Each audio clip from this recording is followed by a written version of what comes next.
문해력이 뭐길래 딸이 쓰러질 것 같다고 한 것도 며느리가 힘겨워하는 원인도 결국 아이 교육 문제였다. 회사일 하랴 집안일 하랴 아이 공부 신경 쓰랴 웃기 맘들의 고통을 바로 내 새끼들이 겪고 있다. 딸 이야기를 조금 더 들어보니 외손주가 영어 실력이 늘지 않는 건 영어 자체를 몰라서가 아니라 문제가 무엇을 의미하는지 이해를 못하기 때문이란다. 다시 말하면 한글 문장에 대한 이해력, 바로 문해력이 부족해서였다.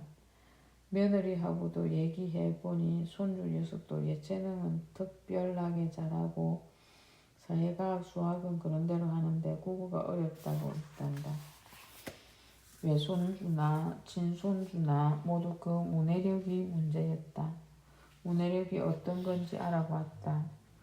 문해력이란 한마디로 글을 읽고 이해하는 능력을 말하는 거다. 그런데 요즘에는 한글을 알아도 그 문장이 구체적으로 무슨 뜻을 나타내는지 이해하지 못하는 사람이 많다고 한다.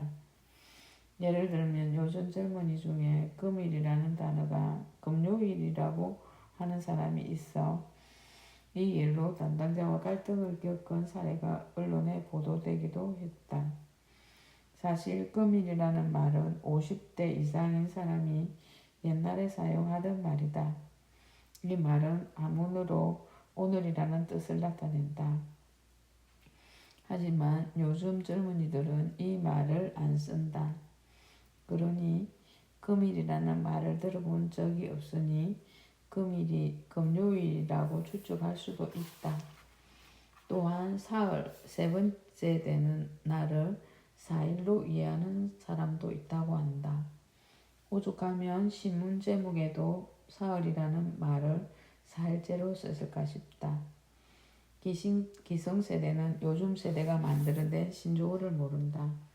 요즘 세대는 기성세대가 쓰던 말을 들어본 적이 없어 세대 간의 의사소통 문제가 발생한다. 이러한 문제와 더불어 요즘 아이들은 스마트폰과 게임기 등 전자기기에 노출되어 영상으로 정보를 접하는 경우가 많다. 더구나 요즘은 챗GPT 이용이 늘면서 책 읽는 시간은 점점 줄어들고 있다. 그러다 보니 글을 읽었는데도 불구하고 이해하거나 해독하지 못하고 있다. 결국 소통에 어려움을 겪고 조직 생활하는데도 힘들어하는 사람이 많아지고 있다는 거다. 가장 과학적인 한글은 깨치기도 쉽고 읽기도 쉽다. 문맹률 1% 이하인 우리나라는 전 국민이 글을 읽고 쓰는데 왜 그 의미를 파악하지 못하는 걸까? 하기야 나 역시 책을 읽으면서도 이해가 되지 않을 때가 있어 몇 번을 거듭 읽은 적이 있다.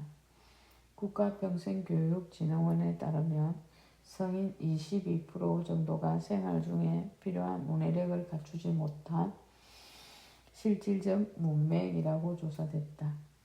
한마디로 읽고 쓸 수 있으나 어휘력이나 논리력 등이 부족해 이해 못하는 사람이 많다는 거다. 요즘은 젊은 직원들이 글을 이해하는 능력이 예전보다 부족하다는 말이 자주 들린다.